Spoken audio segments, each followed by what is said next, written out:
¿Por qué México no es un país de primer mundo? Para poder contestar esta pregunta, es necesario poder definir qué es un país primermundista.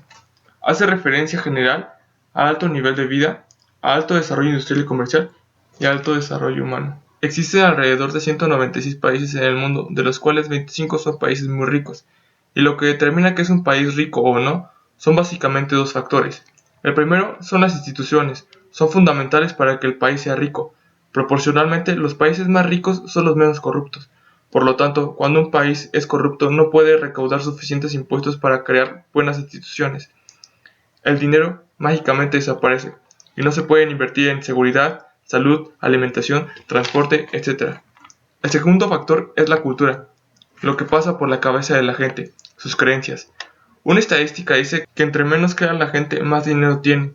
19 de los países más ricos tienen el 70% de su población diciendo que la religión no es lo más importante en su vida. Por otra parte, los países más pobres del mundo también son los más creyentes. El país más pobre del mundo, el Congo, el 100% de su población es creyente. Pero, ¿por qué esto es tan malo? Porque generalmente la religión se basa en la idea del aquí y el ahora.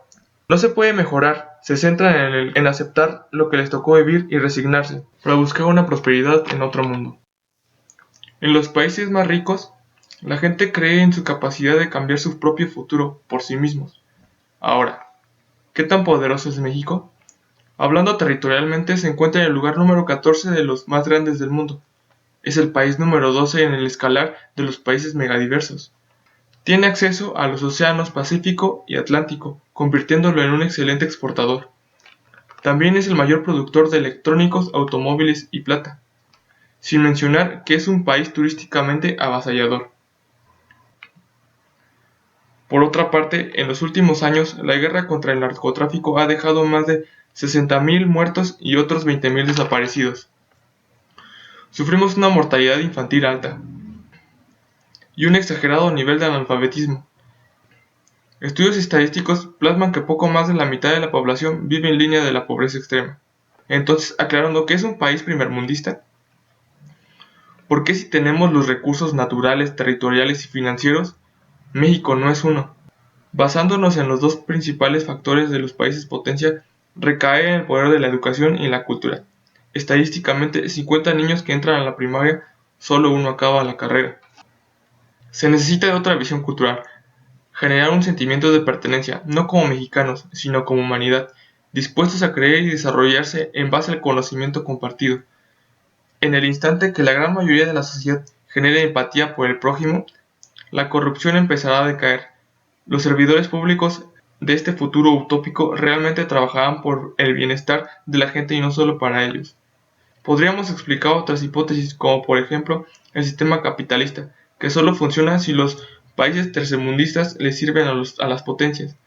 Es decir, para Estados Unidos, México no es una zona de inversión, solo es un lugar del cual puede alimentarse de recursos. Solo para concluir, México jamás será una potencia si no se hace una verdadera inversión a la gente, si no se genera una educación de calidad, pero también si la gente no cambia su manera de ver al mundo, de ver a los demás y de verse a sí mismos. Realmente el cambio empieza por uno mismo, adquiriendo autodisciplina, aceptando responsabilidades y mejorar en conjunto, crecer personal y profesionalmente.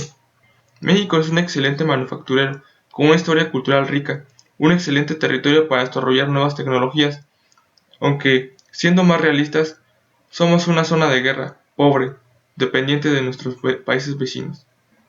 México tiene todo lo que se necesita para ser un país de primer mundo, solo falta un cambio en la mentalidad de la gente. ¿Por qué México no es un país de primer mundo? Para poder contestar esta pregunta, es necesario poder definir qué es un país primermundista. Hace referencia general a alto nivel de vida, a alto desarrollo industrial y comercial y a alto desarrollo humano. Existen alrededor de 196 países en el mundo, de los cuales 25 son países muy ricos. Y lo que determina que es un país rico o no son básicamente dos factores. El primero son las instituciones, son fundamentales para que el país sea rico. Proporcionalmente, los países más ricos son los menos corruptos. Por lo tanto, cuando un país es corrupto no puede recaudar suficientes impuestos para crear buenas instituciones. El dinero mágicamente desaparece y no se pueden invertir en seguridad, salud, alimentación, transporte, etc. El segundo factor es la cultura, lo que pasa por la cabeza de la gente, sus creencias. Una estadística dice que entre menos crea la gente, más dinero tiene. 19 de los países más ricos tienen el 70% de su población diciendo que la religión no es lo más importante en su vida. Por otra parte, los países más pobres del mundo también son los más creyentes. El país más pobre del mundo, el Congo, el 100% de su población es creyente. Pero, ¿por qué esto es tan malo?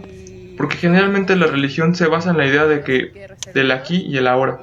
No se puede mejorar, se centran en aceptar lo que les tocó vivir y resignarse, para buscar una prosperidad en otro mundo.